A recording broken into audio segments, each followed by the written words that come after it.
deixar que eu coloque um pouco. Bem, bom dia e feliz sábado a todos.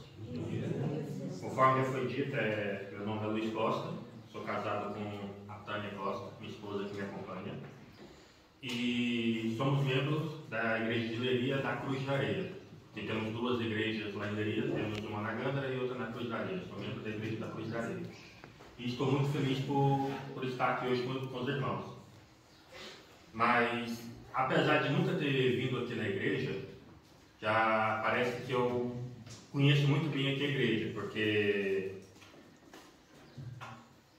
essa igreja recebeu muito bem uma família que é muito amiga meu.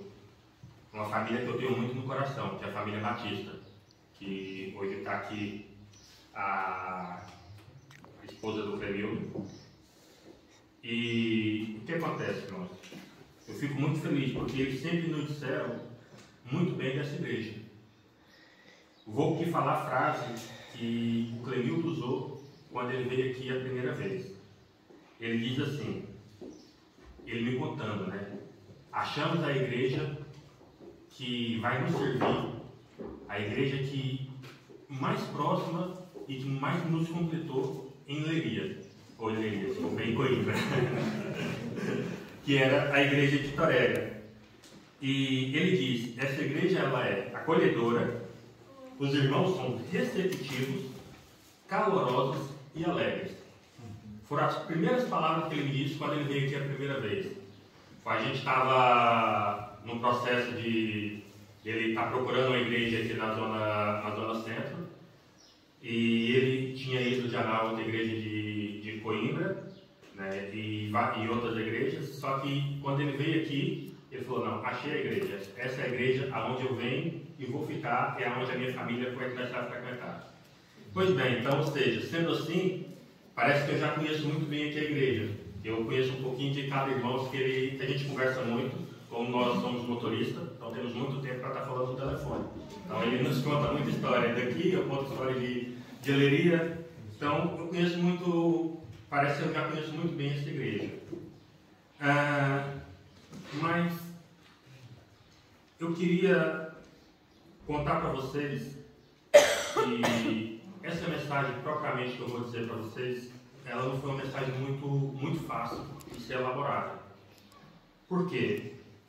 Eu fui convidado a pregar na igreja de Leiria esta semana e, coincidentemente, eu não acredito em coincidência, mas em providência divina, Deus me fez o chamado também nessa mesma semana de pregar na igreja de Torega. Então, foi uma mensagem muito difícil e eu queria aqui contextualizar um pouco com a forma que Deus me instruiu nessa mensagem, antes da gente entrar nela propriamente dita. Irmão Antônio, até que hora que a gente tem que sair aqui? Às 2 horas da tarde?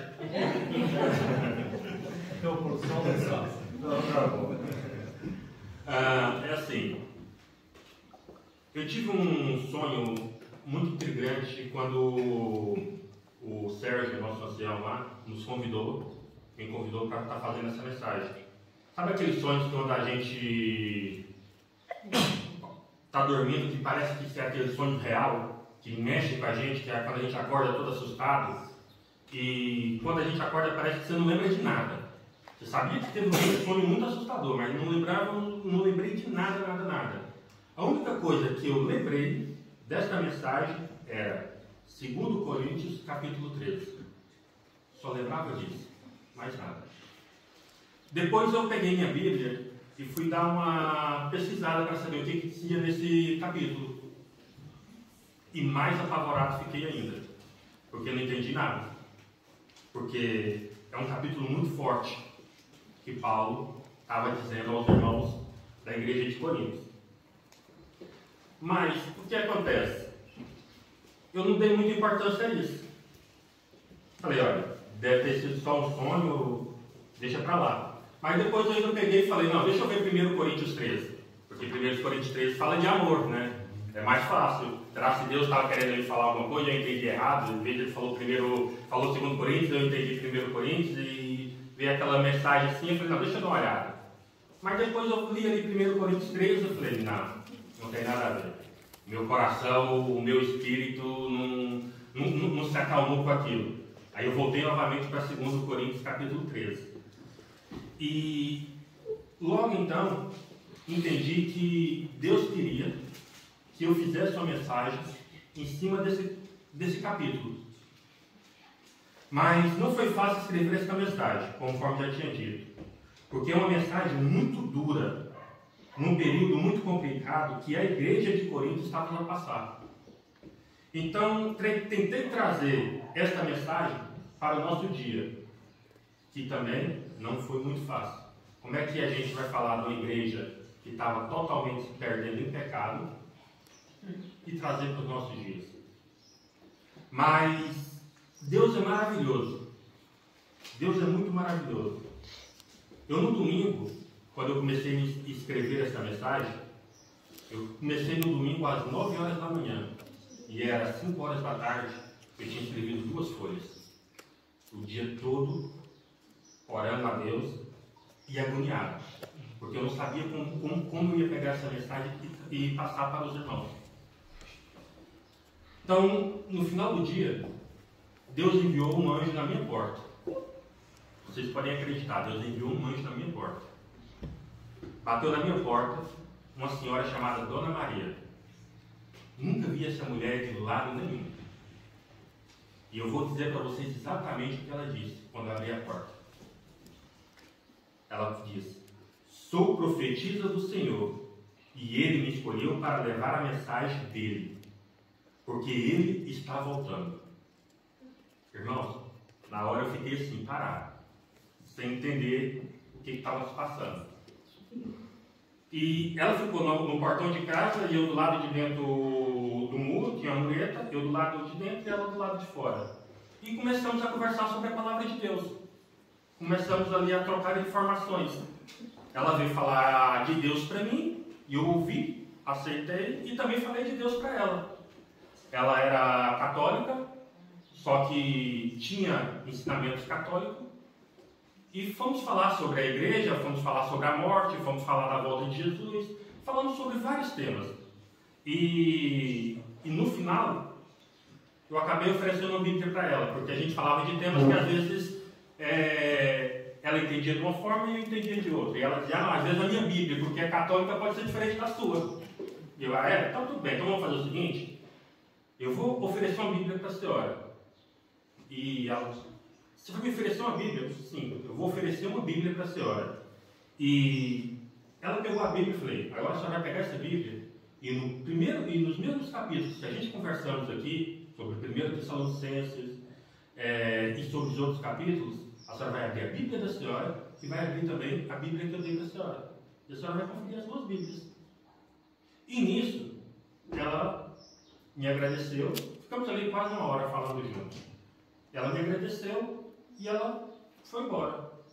Irmãos, eu não sei onde é que ela mora direito. Eu já passei ali várias vezes na rua de casa. Ela falou que morava numa casa azul mais à frente. Eu já passei ali já essa semana. Toda vez que eu passava ali olhando, eu não vejo casa azul. Na verdade, não vejo casa azul. Eu estou esperando ela passar na porta de casa. Ela falou que passa ali diariamente. Eu estou esperando ela passar para me voltar novamente a conversar com ela. E na realidade é que quando eu voltei para dentro de casa, me veio logo à cabeça que Deus me enviou uma mulher sem ter grandes conhecimentos para falar comigo sobre a sua palavra. E eu estava com medo de falar sobre o que Ele tinha me mandado. Foi para mim uma grande lição, porque Deus é maravilhoso, amém? Mas mesmo assim, eu demorei 3 dias para concluir essa mensagem. Mas a vontade de Deus foi feita e eu consegui concluir essa mensagem. Agora eu convido os irmãos para abrir a vossa Bíblia em 2 Coríntios, no capítulo 13. E vamos aqui contextualizar um pouco esta epístola rapidamente, para a gente poder aqui entender um pouco sobre o que Paulo estava querendo falar em toda essa segunda carta de Coríntios, para depois entrarmos no final, porque esse capítulo 13 é o final dessa carta. Então, os primeiros 9 capítulos de 2 Coríntios são caracterizados pela gratidão e apreciação de Paulo. Os 4 últimos, por autodefesa e acentuada severidade. E é nesses 4 últimos que nós vamos focar a nossa mensagem. Sugere-se que os primeiros capítulos foram dirigidos à maioria da igreja, que aceitou o conselho e a reprovação de Paulo. E os 4 últimos foram direcionados à minoria, que persistia em se opor, em restaurar a igreja a um espírito harmonioso. Ou seja, nós vemos aqui que há dois tipos de pessoas dentro da igreja. As pessoas que aceitaram e se arrependeram, e as pessoas que estavam ali ainda querendo trazer discórdia dentro da igreja. Para os irmãos entenderem melhor do que estamos a falar e os motivos deste aviso que Paulo estava dando para a igreja, eu convido os irmãos para voltarmos uma página em 2 Coríntios, no capítulo 12, e vamos ler o versículo 20 e o versículo 21. E convido os irmãos para deixar a Bíblia aberta, porque nós vamos focar entre o capítulo 12 e o capítulo 13. Que diz assim, versículo 20, que eu vou ler na Nova Versão Internacional. Pois temo que, ao visitá-los, não os encontre como eu esperava, e que vocês não me encontrem como eu esperava. Se vocês repararem aqui, há um trocadilho de palavra. Há uma esperança dos dois lados. Paulo esperava encontrar a igreja de uma forma e a igreja esperava encontrar Paulo também de uma forma. Só que, depois Paulo continua. Temo que haja entre vocês brigas, invejas, manifestações de ira, divisões, calúnias, intrigas, arrogância e desordem. Versículo 21. Receio que ao visitá-los outra vez, o meu Deus me humilhe diante de vocês, e eu lamente por causa de muitos que pecaram anteriormente e não se arrependeram da impureza, da imoralidade sexual e da libertinagem que praticavam. Meus queridos, são muito duras essas palavras de Paulo à igreja. Agora vocês vão começar a entender por que eu tive tanto medo ou receio de estar falando sobre isso. Porque às vezes é mais preferível a gente estar no nosso momento confortável e falar de uma mensagem de amor, do que às vezes a gente está falando e tocando em feridas que estão escondidas dentro da igreja e que a gente prefere passar por cima delas. Então, por isso é que foi difícil para mim. Mas, continuando esta epístola, ela se difere substancialmente de 1 Coríntios, que eu não vou entrar aqui em detalhes dela por motivo de tempo.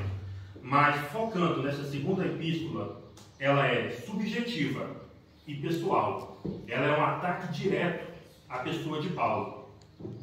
Ela reflete a ansiedade de Paulo pelas notícias de Corinto, seu alívio e alegria quando finalmente Tito chegou, e seu firme propósito de lidar com os que ainda perturbavam a igreja, e a sua paixão pela igreja. Sendo assim, meus irmãos, está aqui resumindo toda a segunda epístola de Coríntios. A segunda epístola de Coríntios está toda se resumida. Agora, entrando no capítulo 13, nós vamos ler, convido os irmãos para abrir a sua Bíblia, nós vamos ler primeiro o versículo 1, 2, 3 e 4, que se diz: esta será minha terceira vez que visito vocês. Toda questão precisa ser confirmada pelo depoimento de 2 ou 3 testemunhas. Já os adverti que estive com vocês pela segunda vez. Agora, estando ausente, escrevo aos que antes pecaram, e os demais, quando voltar, não os pouparei, visto que vocês estão exigindo uma prova de que Cristo fala por meu intermédio. Ele não é fraco ao tratar com vocês, mas poderoso entre vocês, porque de fato foi crucificado em fraqueza, contudo vive pelo poder de Deus, porque nós também somos fracos neles, mas viveremos com ele para vós outros pelo poder de Deus. Meus queridos, Paulo inicia já dizendo que é a terceira vez que ele iria à igreja de Corinto. Só que dessa vez ele iria usar método mais drástico com os irmãos que estavam contestando os seus ensinamentos. Os teólogos dizem, a Bíblia também não nos diz, quando foi a segunda vez que Paulo esteve na igreja de Corinto. Mas Paulo diz, como é a terceira vez, então nós concluímos que ele já esteve lá outras vezes. Então, não sabemos quando que foi a altura que foi. Tá? Então, Paulo iria usar por meio de testemunha, da mesma forma que se usava no passado, da época de Moisés, que se encontra, convido os irmãos para abrir em Deuteronômio 19:15.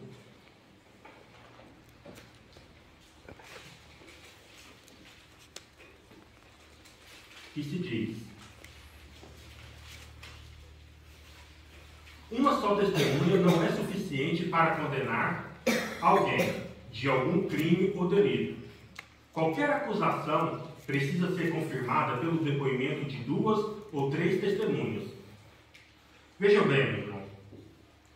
Paulo iria trazer testemunhas, pessoas dentro da igreja, que iria falar: fulano estava cometendo tal pecado, assim, assim, assim. Então, ele iria pegar essas testemunhas para trazer esses irmãos à consciência, para chamar esses irmãos a olhar, não para condená-los, porque Paulo fez aqui, em toda a pregação dele, vocês vão ver que ele pregou com amor, ele não pregou com desprezo.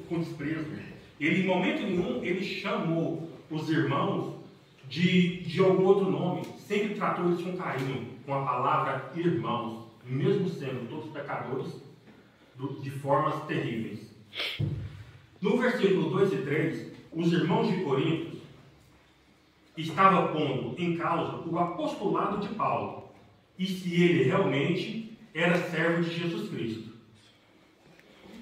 Agora, trazendo isso para nós agora, nesse momento, e hoje, quantos de nós estamos dentro da igreja duvidando do chamado dos responsáveis pela igreja? Somente agora, em época que a gente está saindo de uma assembleia, de mudanças de presidente, em mudanças de pastorado que vai acontecer agora, às vezes a gente não aceita, às vezes a gente se opõe, olha, não, mas fulano era melhor do que ciclano, eu acho que esse presidente que está lá agora não vai fazer um bom papel durante esse quinquênio. Quantas vezes a gente falamos isso também? Será se estamos indo contra aquilo que o Espírito Santo está agindo? E é a mesma coisa que a igreja de Corinto estava fazendo. Eles estavam se opondo ao apostolado de Paulo. Eles estavam duvidando se Paulo era realmente servo de Deus, servo de Jesus Cristo, escolhido para ser o mensageiro de Jesus Cristo ali na igreja. Mas, continuando, neste versículo 4, Paulo nos chama a ver que podemos encontrar consolo em Jesus, porque ninguém deveria parecer mais fraco e indefeso que Cristo, enquanto pendia na cruz em vergonha e agonia. Contudo, Cristo vive e é exaltado. Amém? Amém. Amém, igreja? Cristo vive e é exaltado? Amém. E todos nós que seguimos a Cristo podemos esperar partilhar não apenas sua humilhação, mas também sua força, que é aperfeiçoada na fraqueza, conforme é nos dito em 2 Coríntios 12, 19. No versículo 5, diz: examinai-vos a vós mesmos, se permaneceis na fé. Provai-vos a vós mesmos, ou não reconheceis que Jesus Cristo está em vós, se não é que já estáis reprovados. Vejam bem, meus queridos, aqui Paulo tira o foco da pessoa dele, que o primeiro, o segundo, o terceiro e o quarto versículo, o foco era na pessoa de Paulo. E Paulo agora coloca o foco nos irmãos, na igreja. Meus queridos, eu quero gastar um pouquinho mais de tempo aqui neste versículo e analisar estes 3 verbos que Paulo usa neste versículo: examinar, permanecer e provar. Então esta palavra, examinar, hoje em dia, é muito usada no meio da medicina. O Clemildo me disse que há um médico aqui, eu não sei quem é, mas não conheço. Mas essa palavra é muito usada no meio da medicina. Por isso eu falo para vocês que eu conheço muito bem já alguns irmãos da igreja, tá? Porque se você está doente e vai ao médico, qual é a primeira coisa que ele nos manda fazer? É um exame, correto? Para saber como a gente se encontra e como pode nos ajudar. Então o médico pega ali aquele exame e vai te olhar por dentro, para saber como é que a gente está por dentro. Se a gente está mais saudável, se não está saudável, do que estamos precisando. Mas também essa palavra pode ser muito usada no meio do sistema de educação. Portanto, para saber se um aluno está retendo uma determinada matéria, é colocado para que ele possa fazer o quê? Um exame. E aonde posteriormente ele é examinado pelo seu professor. Eu poderia ficar aqui horas dando exemplos sobre essa palavra, mas vamos trazer isso agora para o lado espiritual. Paulo aqui chama os irmãos a se auto-examinarem, para olharem não como um olhar superficial, porque não é isso que a palavra nos diz. Não é você parar e... não. É para a gente nos examinar com um olhar investigativo, observando atentamente, analisando tudo que você anda fazendo com você próprio e com as outras pessoas da sua igreja ou dos seus redores. Porque a igreja está cheia de irmãos falando mal dos outros. Está sempre a ver o defeito dos outros, mas o seu próprio passa despercebido. Crentes apontando o dedo, dizendo mal do seu irmão, mas esquecendo que tem mais 4 dedos apontados para ele próprio.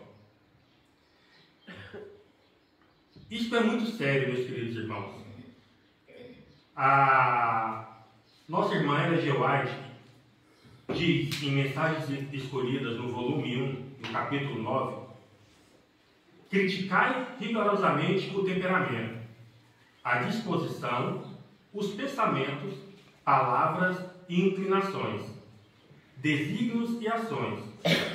Como podemos pedir inteligentemente as coisas de que necessitamos, a menos que provemos nas Escrituras a condição da nossa saúde espiritual?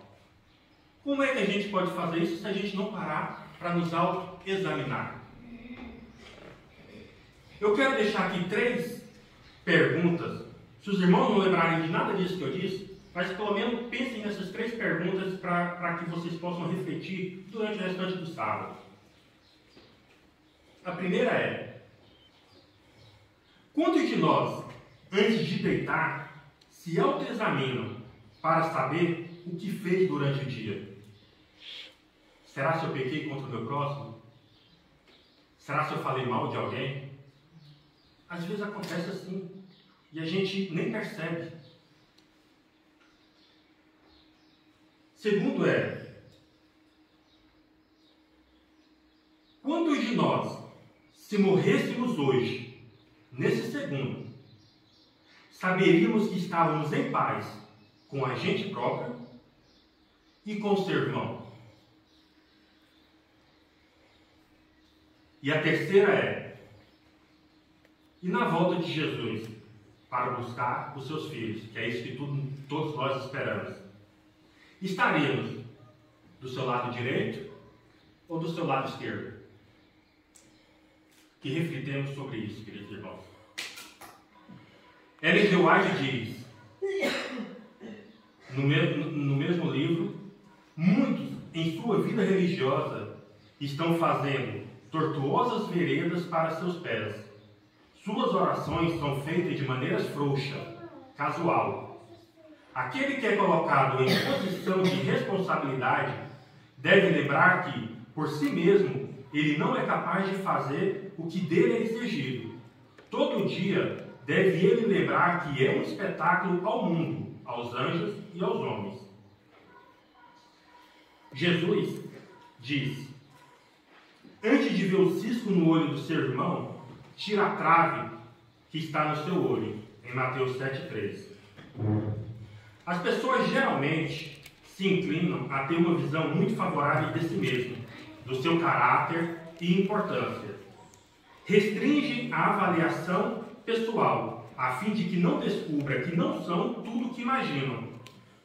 Poucas pessoas conseguem suportar verem-se como realmente são, ou de se encararem como realmente são. Elas preferem focalizar as faltas alheias das outras pessoas. Por isso, meus queridos, que possamos todos olhar para dentro de nós e nos autoexaminar diariamente, para que quando chegar o fim, não nos acharmos devedores diante de Cristo. Amém? Amém. Agora, Paulo diz aos irmãos de Coríntios que permaneçam na fé. Porque se você foi achado em falta, com o coração contrito, podemos chegar a Jesus e pedir que Ele possa nos mudar e assim continuar a nossa caminhada cristã, olhando para a frente, com os olhos fixos no Autor e Consumador da nossa fé. Convido os irmãos para abrir em 1 Coríntios, no capítulo 16, no versículo 13 e 14.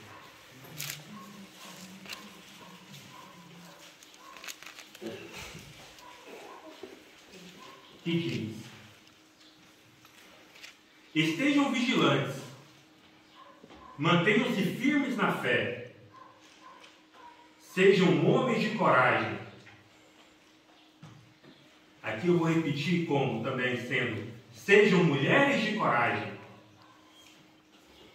sejam fortes, façam tudo com amor. Vocês podem ver que mesmo a mensagem dura, ela pode ser pregada com amor. O mais interessante é que o sentido etimológico dessa palavra é persistir com veemência. É como a luta de Jacó com Jesus, que sem querer ele agarrou a Jesus e não queria mais largar, até que a bênção fosse concedida. E é esse permanecer na fé que nós temos que ter. Paulo diz: provai-vos a vós mesmos. Essa palavra do grego, dogmasso, tem um sentido muito mais forte que examinar, que a gente acabamos de falar. Ela tem um sentido muito forte, como a depuração do ouro.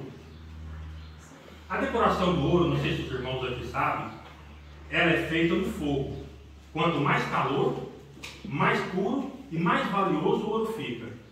E assim é a nossa fé. Quanto mais você quiser ser usado por Deus, mais pelo fogo terá que te passar. Meus queridos, vale a pena passar pelas tribulações da fé. Ela nos faz crescer e amadurecer. Quanto mais longo for o tempo no deserto, maior será a experiência e mais habilitado para a obra de Deus seremos. No versículo 8, Paulo diz: por nada podemos contra a verdade, mas somente em favor da verdade. Aqui esse versículo me remete a João 14,6, que diz: Jesus diz: eu sou o caminho, a verdade e a vida. Então, a verdade eterna permanece inalterada. Independentemente do que as pessoas façam, os inimigos da verdade sempre falharão. Se os coríntios fossem dedicados à verdade, não teriam nada a temer, pois ela os tornariam invencíveis. Quando as pessoas se colocam do lado da verdade, Deus aceita a responsabilidade pela sua segurança e por seu triunfo eterno. Eu vou repetir aqui, irmãos. Quando as pessoas se colocam do lado de Jesus, Deus aceita a responsabilidade pela sua segurança e por seu triunfo eterno. Amém? Sem mais agora, no versículo 11, já indo para o término, Paulo diz: sem mais, irmãos, despeço-me de vocês. Procurem aperfeiçoar-se, exortem-se mutuamente, tenham um só pensamento, vivam em paz, e o Deus de amor e paz estará com vocês. A nossa irmã Ellen G. White, falando sobre esse versículo, ela diz: deveis tanto quanto possível, por vós em harmonia com vossos irmãos e irmãs, cumpre-vos render-vos a Deus e deixar de manifestar severidade à disposição de criticar. Deveis sujeitar vosso próprio espírito, revestindo-vos do que animava o querido Salvador. Esforçai-vos por agarrar-lhe a mão, a fim de que esse contato vos eletrize, carregando-vos das suaves propriedades do seu próprio caráter incomparável.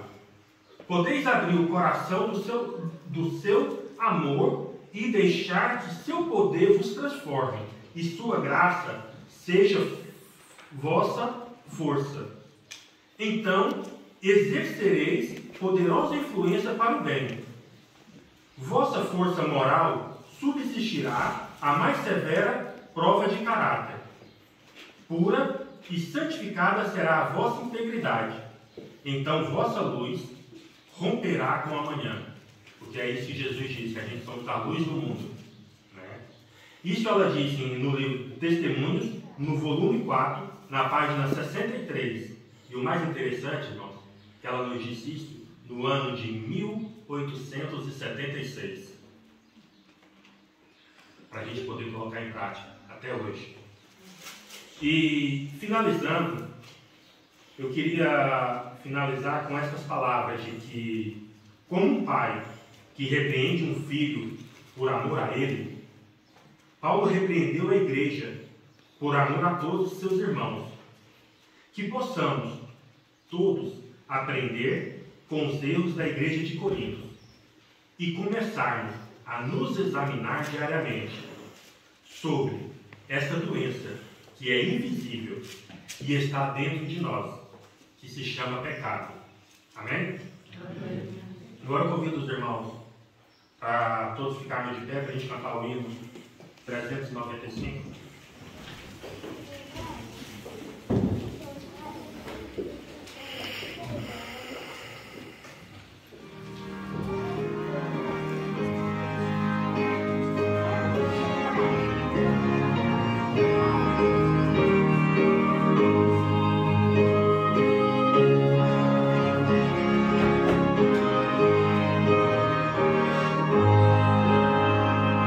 Jesus, pastor.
Senhor, neste momento, entregamos, Pai, tudo em Tuas mãos, Senhor. Que o Senhor possa, a partir de agora, nos ajudar a nos examinar, Senhor. Que possamos olhar para dentro e aquele pequeno pecado, Senhor, que estiver dentro do nosso ser, que ele possa ser visto e que possamos, Senhor, pedir perdão a Ti e que pela Tua palavra esse pecado possa ser arrancado de dentro de nós, Pai. Deus, Te pedimos que o Seu Santo Espírito, Pai, possa ser derramado sobre a Tua igreja, que a Tua palavra, Pai, possa ser pregada. Nos dê, Senhor, um santo sábado, um bom restante de sábado. Pai, nos ajude a termos esta mensagem no coração e que possamos, Pai, através de Ti, louvar o Teu nome. Em nome de Jesus. Amém. Amém.